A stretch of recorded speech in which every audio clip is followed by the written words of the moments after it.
আজকে শুক্রবার, এই জন্য আজকে মেয়ের পছন্দের খাবার রান্না করতেছি।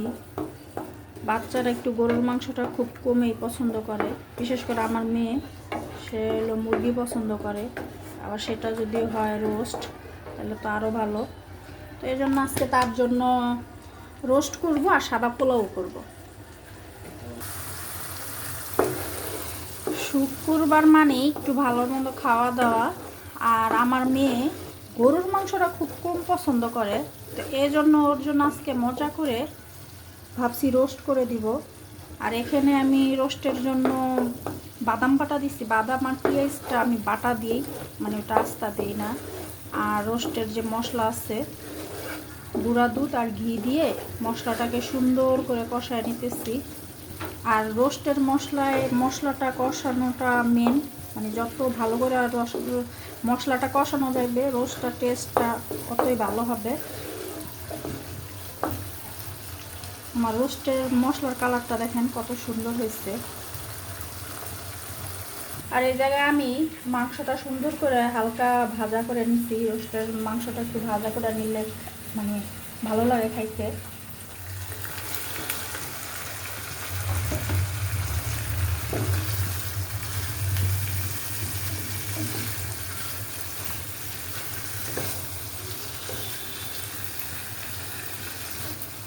আর বাচ্চাদের একটু মানে সব বাচ্চাদেরই রোস্ট খাবারটা খুব পছন্দ গরুর মাংসর থেকে।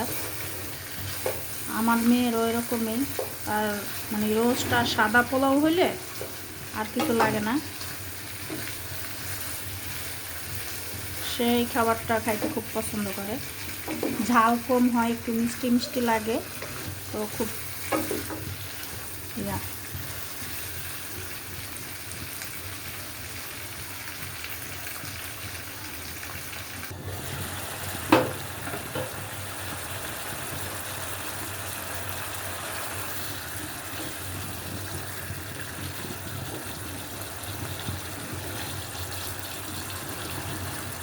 রসের কালারটা হালকা হালকা হয়েছে, তো হালকাই রাখছি।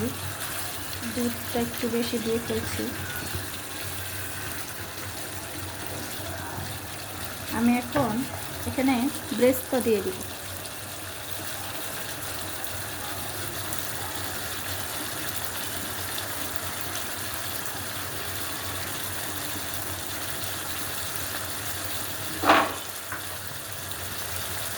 আগে ঘি দেওয়া হয়েছে, এখন অল্প করে একটু ঘি দিব।